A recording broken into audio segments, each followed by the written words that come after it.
tight in the race car. Once he loosened up, he did a nice consistent job, and you can see he did lose speed there on lap number 4, but he didn't lose enough at the moment, I think, to put him in jeopardy. He's not the man on the bubble, but boy, he's close. We will not speculate on the condition of the man on the bubble, Billy Boat, but remember that it is Boat's car that has qualified at the slowest non-exempt speed, 221.824 miles per hour. With Billy Boat unable to race next weekend, another driver could be placed in that car.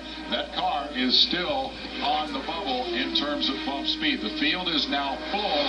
Gosek must run more than 221.824 to bump his way into the Indianapolis 500. Double O Joe's run a lot of races in his storied career in the super modifieds. He's never had 4 laps any more important than those he's about to run. And he hasn't run that fast as far as we know in this car. You can see he's being very conservative coming off the corners. If he's really going to try and get all the speed out of this car, he's got to unwind the wheel a little bit more coming off the turns. We come down, we watch the apex, nice line through there, but you can see he has a lot more road to use. He's probably going to have to free the car up, unwind it more if he's going to get the kind of speed he needs. Pretty good though, 228 coming into turn number 1. A comparatively conservative Gosek, perhaps. That exit speed's not bad, 218. If he can run that kind of speed and leave himself that much room, it means the Scandia guys have done a good job in setting up that car. 228 is an acceptable and respectable entry speed into 3, and he sustains 227 through the short chute. This is looking pretty good. Yeah, but he keeps dropping off in turn number 2 and in turn number 4, and I think that's because he's not letting the thing run.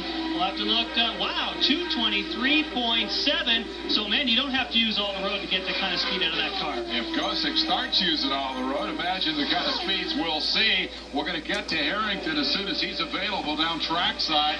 Meanwhile, Gosek continues to fly around this place. First lap at 223.75. Watch the entrance speed into turn 3. He's even faster at the end of the back chute. Double O Joe Gosek, I guarantee you, in living rooms all across the Northeast, there are people jumping up and down and saying, "Go Joe," and that is exactly what he's doing. He's halfway there with a terrific run thus far. He is being very consistent on his line. He must have decided before he went out, I don't have to use all the racetrack to get the speed. You can see that he appears to be picking up speed. This is going to be a nice run. He got a feel for Billy Boat.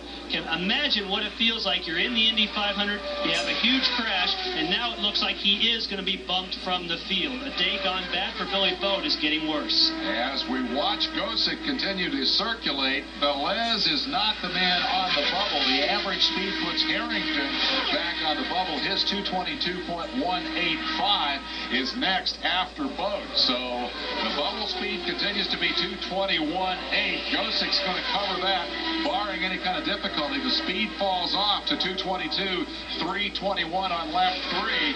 I wonder if they're on the radio talking to him, or do they just leave the guy alone and let him do his business? I don't think they'll say one word to him until he crosses the start-finish line, and they'll say, "You are in the Indianapolis 500. If he can get through these final 2 turns, he's been consistent. He's had the kind of speed that he needs.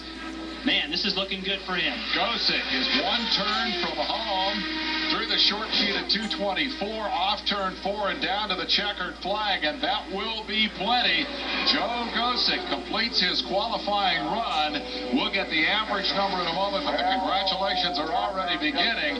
Gosek has done it at 222.793 average. Let's quickly go to the bullpen and Scott Harrington. Well, Scott Harrington, I think the good news is you're in. The bad news may be you're now on the bubble. What's the feeling?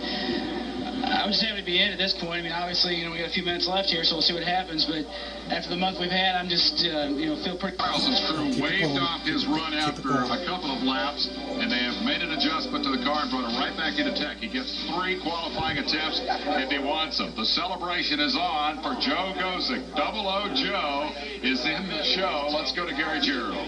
Joe Gosek, high fives and hugs. They're moving you up here. We'll try to get a quick word as we go.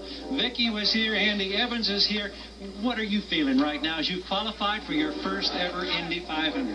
Well, I don't know what to think right now, but it's a thrill that I've never experienced. And while I was out there running, I just tried to concentrate, and the Indy gave me a hint of confidence right before I went out, and do the best you could with what you had and for what we had. And I just tried to relax, and it came to me, and everything worked really well. So I don't know exactly what it was, but I'm happy, and I'm happy for everyone in Team Scandia, and the whole deal is fantastic. You only got, really, when you boil it down, a handful of... Darrow passes number 50, Mike Muldoon for the